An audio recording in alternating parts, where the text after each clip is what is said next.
Hello दोस्तों, आप सभी का स्वागत है हमारे यूट्यूब चैनल पर। आज हम पढ़ने वाले हैं अर्थशास्त्र के 100 क्वेश्चन जो विथ फैक्ट के होंगे। तो इस क्लास स्टार्ट करने से पहले आप सभी हमारे चैनल को सब्सक्राइब जरूर कर लेना और वीडियो के एंड तक जरूर देखना। चलिए तो शुरू करते हैं।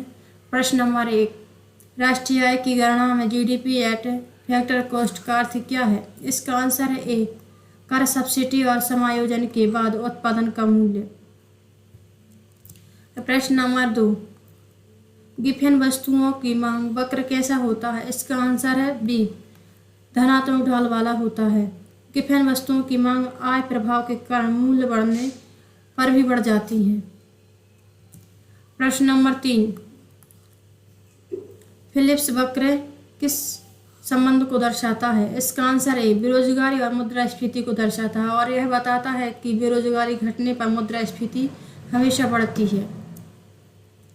प्रश्न नंबर 4, मानव पूंजी निर्माण का अर्थ क्या है? इसका आंसर है बी, शिक्षा, स्वास्थ्य और कौशल में निवेश।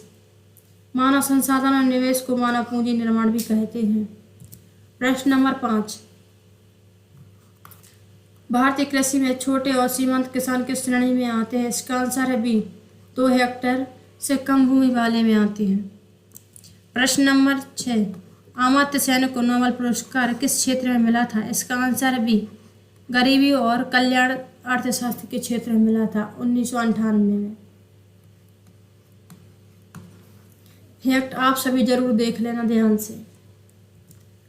प्रश्न नंबर 7, मौद्रिक नीति का मुख्य उद्देश्य क्या है? इसका आंसर है ए, मूल्य स्थिरता और आर्थिक विकास करना मौद्रिक नीति का मुख्य उद्देश्य है।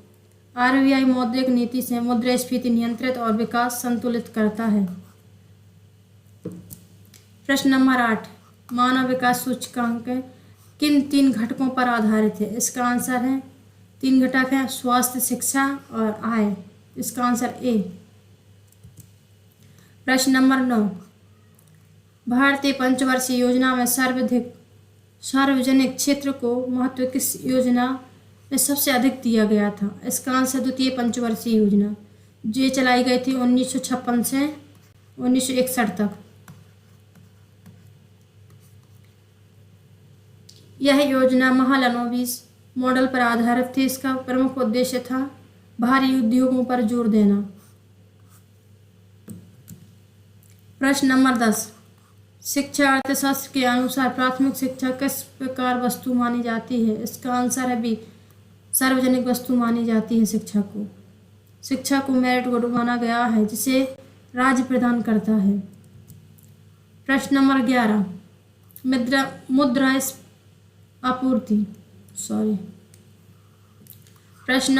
मुद्रा आपूर्ति का प्रमुख घटक कौन है? इसका आंसर है सी, M3 व्यापक मुद्रा है। प्रश्न नंबर 12, राजकोषीय नीति मुख्यतः किससे संबंधित है? इसका आंसर है सरकार की आय और व्यय से संबंधित है राजकोषीय नीति। प्रश्न नंबर 13, भारत में सूक्ष्म, लघु और मध्यम उद्योग का वर्गीकरण किस आधार पर होता है? इसका आंसर है निवेश और टर्नओवर की आधार पर होता है। प्रश्न नंबर 14, सकल नाममात्र जीडीपी और सकल वास्तविक जीडीपी में अंतर है। इसका आंसर है ए, नाममात्र जीडीपी में मूल्य परिवर्तन का प्रभाव शामिल होता है। प्रश्न नंबर 15, विश्व व्यापार संगठन की स्थापना कब हुई थी? इसका आंसर 1995 में हुई थी। WTO को पहले GWT बोला जाता था। प्रश्न नंबर 16, सकल राष्ट्रीय आय में क्या जोड़ा जाता है? इसका आंसर है जीडीपी प्लस विदेश से शुद्ध कारक आय जोड़ी जाती है। प्रश्न नंबर 17, अवसर लागत किसे कहते हैं? इसका आंसर है त्यागे गए सर्वोत्तम विकल्प का मूल्य अवसर लागत कहलाती है। प्रश्न नंबर 18, मांग का नियम किन परिस्थितियों में लागू नहीं होता? इसका आंसर है बी, गिफेन वस्तुओं पर यह नियम लागू नहीं होता। प्रश्न नंबर 19, बेरोजगारी का प्रकार, जब लोग मौसमी कार्य न मिलने पर बेरोजगार हो जाते हैं तो उन्हें हम मौसमी बेरोजगारी कहते हैं। प्रच्छन्न बेरोजगारी को हम कहते हैं, जैसे गांव में कृषि के कार्यों में जहां 2 आदमी काम कर सकते हैं वहां 4 आदमी लग जाएं, 4 व्यक्ति करें तो उसे आप प्रच्छन्न बेरोजगारी कहते हैं। छुपी हुई बेरोजगारी भी इसे कहते हैं, छुपी हुई बेरोजगारी भी कहते हैं इसको। प्रश्न नंबर 20, संपूर्ण प्रतियोगिता की विशेषता है। इसका आंसर है समरूप उत्पादकता। प्रश्न नंबर 21, प्लांट इकोनॉमी का मुख्य आधार क्या है? इसका आंसर है उत्पादन पर सरकार का नियंत्रण होना। प्रश्न नंबर 22, कर प्रतिगामी का उदाहरण कौन सा है? इसका आंसर है उपभोग कर, जैसे जीएसटी, जिसका असर गरीब पर बहुत अधिक पड़ता है, जो गरीब लोग होते हैं। प्रश्न नंबर 23, उत्पादक अधिशेष किसे कहते हैं? इसका आंसर वास्तविक मूल्य तथा न्यूनतम स्वीकार्य मूल्य को हम उत्पादक अधिशेष कहते हैं। प्रश्न नंबर 24, भारत में पब्लिक डिस्ट्रीब्यूशन सिस्टम कब शुरू हुआ था? इसका आंसर है ए 1940 में यह शुरू हुआ था। द्वितीय विश्व युद्ध हुआ था 1940 के समय। राशनिंग प्रणाली में यह पब्लिक डिस्ट्रीब्यूशन सिस्टम भी शुरू हुआ था। प्रश्न नंबर 25, लाफर वक्र किससे संबंधित है? इसका आंसर है कर दर और कर राजस्व से संबंधित है। प्रश्न नंबर 26, पारेटो दक्षता का अर्थ क्या है? इसका आंसर संसाधनों का सर्वोत्तम आवंटन करना, जब किसी की स्थिति सुधारने से दूसरे की स्थिति बिगड़ जाए तब संभव होता है। प्रश्न नंबर 27, हिंदी बेल्ट राज्यों में कृषि बेरोजगारी का सबसे प्रमुख कारण क्या है? इसका आंसर है सी भूमि विखंडन और जनसंख्या दबाव, जैसे मध्य प्रदेश, उत्तर प्रदेश, बिहार आदि में छोटे छोटे खेत हैं और जनसंख्या बहुत बढ़ रही है।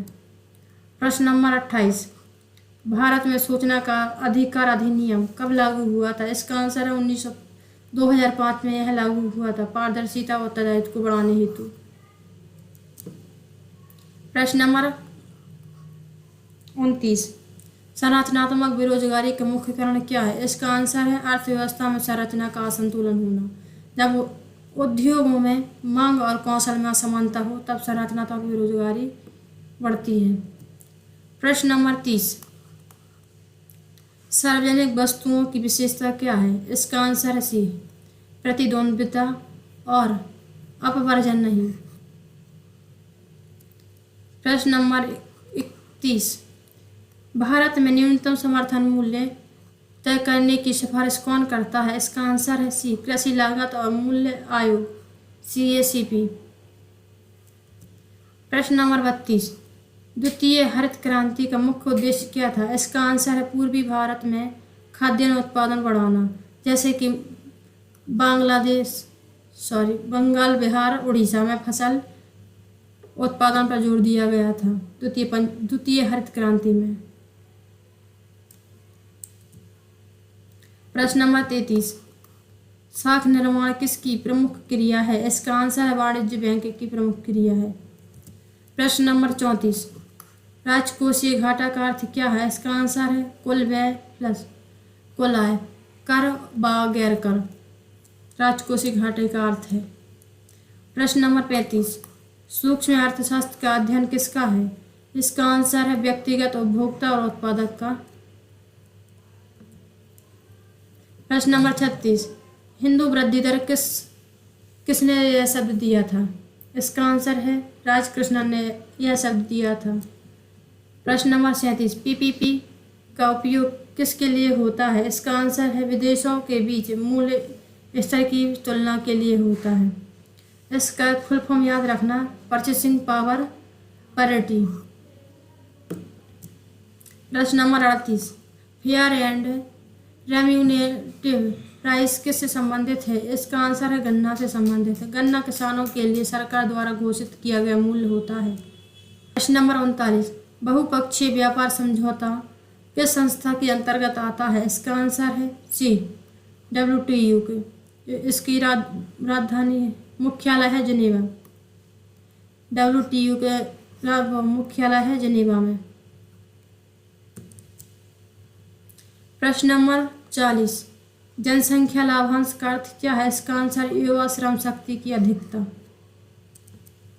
प्रश्न नंबर 41, मुद्रास्फीति की नियंत्रण नीति में RBI कौन सा उपाय अपनाता है? इसका आंसर है नकद आरक्षित अनुपात CRR बढ़ाना।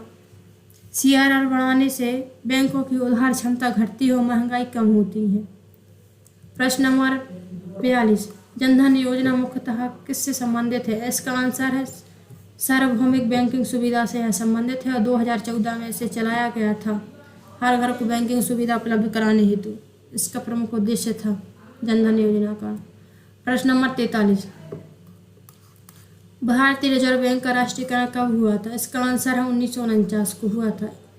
1 जनवरी 1949 को राष्ट्रीयकृत हुआ था और RBI 1935 में स्थापित हुआ था।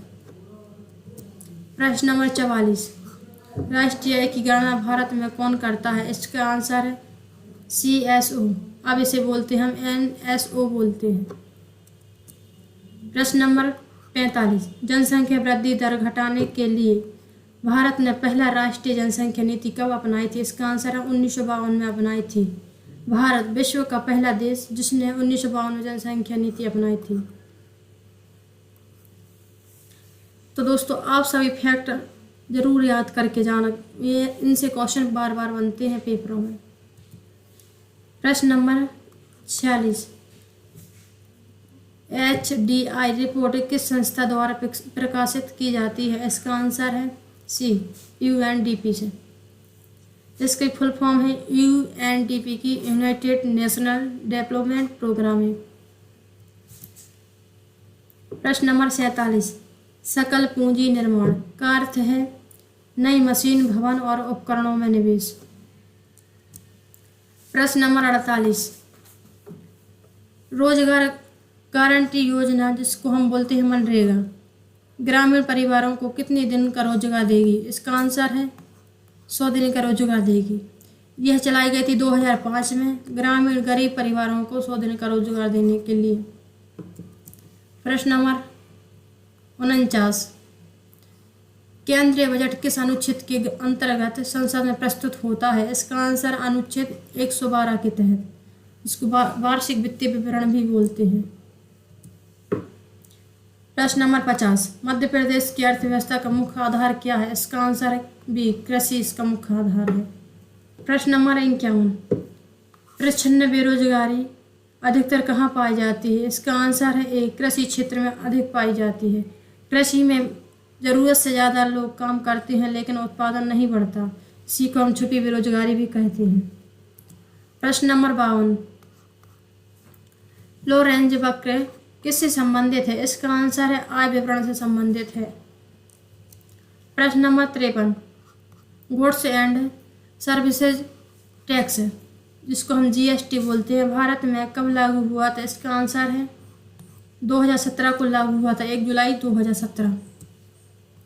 प्रश्न नंबर 54, अल्पाधिकार बाजार की विशेषता क्या है? इसका आंसर है कुछ विक्रेता।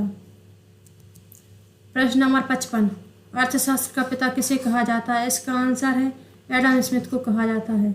एडम स्मिथ ने वेल्थ ऑफ नेशंस 1776 में लिखी थी। प्रश्न नंबर 56, प्रधानमंत्री ग्राम सड़क योजना कब शुरू हुई थी? इसका आंसर है 2000।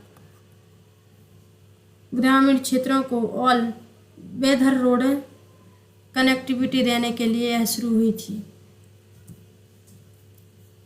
प्रश्न नंबर 57, श्रम का सीमांत उत्पादन का अर्थ क्या है? इसका आंसर है एक श्रमिक जोड़ने से अतिरिक्त उत्पादन। प्रश्न नंबर 58, भारत में कृषि का मुख्य संकट क्या है? इसका आंसर है D, उपर्युक्त सभी। सिंचाई की कमी है, पूंजी की कमी है, भूमि विखंडन है, ये तीनों इसके आंसर हैं। प्रश्न नंबर 59, IT क्षेत्र किस अर्थव्यवस्था की श्रेणी में आता है? इसका आंसर है C, तृतीयक क्षेत्र में आता है। प्रश्न नंबर 60, उपभोक्ता मूल्य सूचक मुख्यतः किससे दर्शाता है? इसका आंसर भी खुदरा स्तर पर मूल्य परिवर्तन को दर्शाता है। प्रश्न नंबर 61, मध्य प्रदेश का राजकोषीय घाटा मुख्यतः किस कारण होता है? इसका आंसर है डी, कर संग्रह कम, व्यय अधिक, सब्सिडी बोझ। प्रश्न नंबर 62, ISM-LM मॉडल किसने दिया था? इसका आंसर है बी, हिक्स ने दिया था। प्रश्न नंबर 63, सार्वजनिक ऋण का अधिकतर उपयोग कहाँ किया जाता है? इसका आंसर है पूंजी निर्माण में किया जाता है।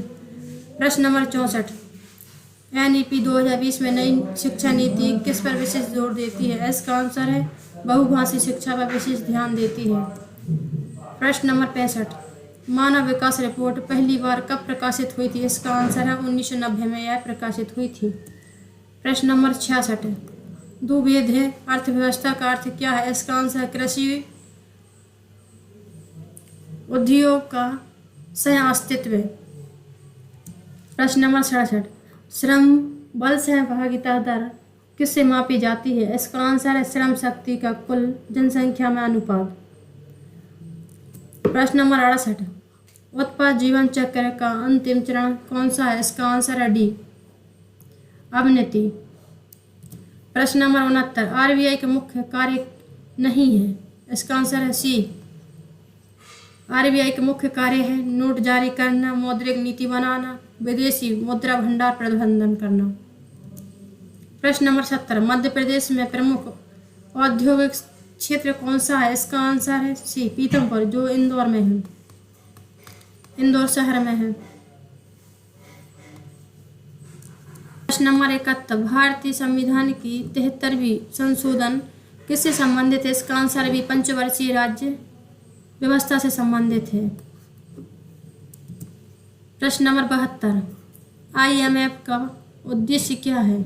इसका आंसर है बी, मुद्रा स्थिरता और भुगतान संतुलन सहायता। प्रश्न नंबर 73, मांग की लोच शब्द किसने दिया था? इसका आंसर है मार्शल, बी। प्रश्न नंबर 74, मध्य प्रदेश की अर्थव्यवस्था किस पर अधिक निर्भर करती है? इसका आंसर बी, कृषि पर अधिक निर्भर करती है। प्रश्न नंबर 75, उपभोक्ता अधिशेष का अर्थ क्या है? इसका आंसर है ए, भुगतान करने की इच्छा, वास्तविक भुगतान है।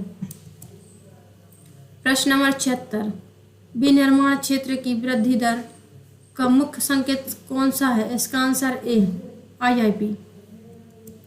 प्रश्न नंबर 77, मौद्रिक नीति समिति कब बनी थी? इसका आंसर है 2016 में मौद्रिक नीति बनी थी।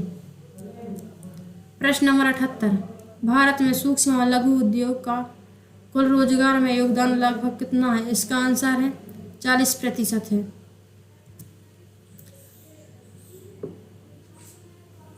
प्रश्न नंबर 89, प्रश्न नंबर 79, मध्य प्रदेश में सोयाबीन की पैदावार प्रमुख क्यों है? इसका आंसर है जलवायु अनुकूलन। मध्य प्रदेश को सोया राज्य भी बोला जाता है। प्रश्न नंबर 81, राष्ट्रीय रोजगार गारंटी योजना का मुख्य उद्देश्य क्या है? इसका मुख्य उद्देश्य है उपर्युक्त सभी ग्रामीण आधारभूत संरचना, बेरोजगारी कम करना, कृषि विकास करना। ये राष्ट्रीय रोजगार गारंटी योजना का मुख्य उद्देश्य है।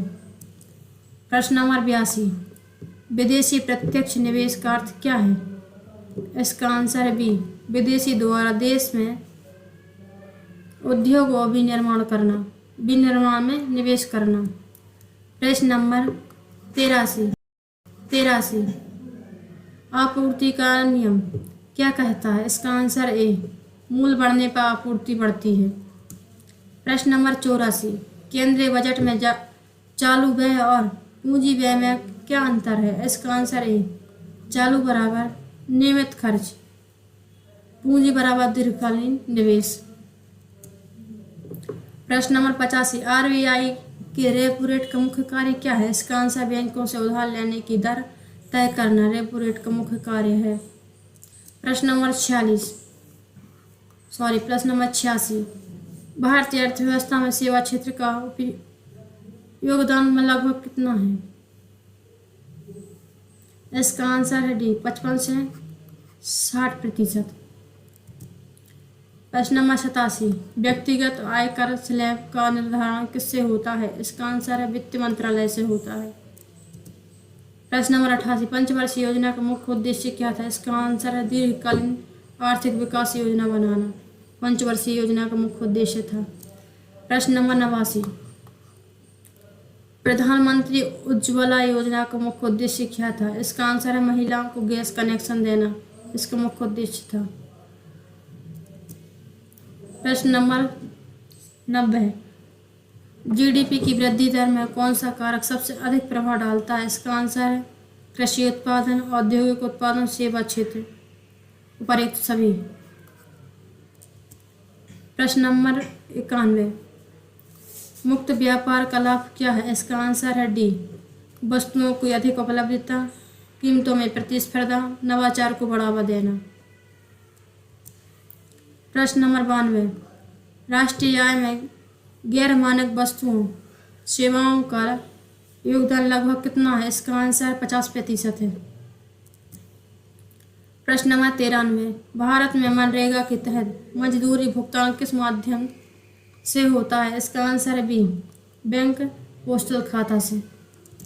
प्रश्न नंबर 94, आय विवरण में असमानता मापने के लिए कौन सा सूचक उपयोग किया जाता है? इसका आंसर बी। प्रश्न नंबर 95, कृषि उत्पादन में सिंचाई का महत्व क्यों है? इसका आंसर है डी वर्षा पर निर्भरता नहीं, उत्पादन में स्थिरता आती है, फसल विविधता बढ़ाती है। प्रश्न नंबर 96, अल्पसंख्यक और कमजोर वर्ग के लिए आरक्षण नीति किससे संबंधित है? इसका आंसर सामाजिक न्याय से संबंधित है। प्रश्न नंबर 97, प्राथमिक शिक्षा में निजी और सरकारी स्कूलों का अंतर किस आधार पर मापा जाता है? इसका आंसर है लागत, गुणवत्ता और पहुंच, उपर्युक्त सभी। प्रश्न नंबर 98, राष्ट्रीय खाद्य सुरक्षा अधिनियम किस वर्ष लागू हुआ था? इसका आंसर है 2012 में। प्रश्न नंबर 99, भारत में बेरोजगारी दर की गणना कौन करता है? इसका आंसर भी CSO, जिसको अब हम बोलते हैं NSO। प्रश्न नंबर 100, अर्थशास्त्र में पेरेटो प्रिंसिपल का क्या अर्थ है? इसका आंसर भी 50% कारण 80% परिणाम। तो ये रहे हमारे 100 प्रश्न जो नए सिलेबस पे आधारित थे। तो आप सभी लोग जरूर पढ़ के जाना और हमारी क्लास कैसी लगी कमेंट बॉक्स में ज़रूर बताना और चैनल को सब्सक्राइब ज़रूर कर लेना। चलिए तो मिलते हैं अगले क्लास में, तब तक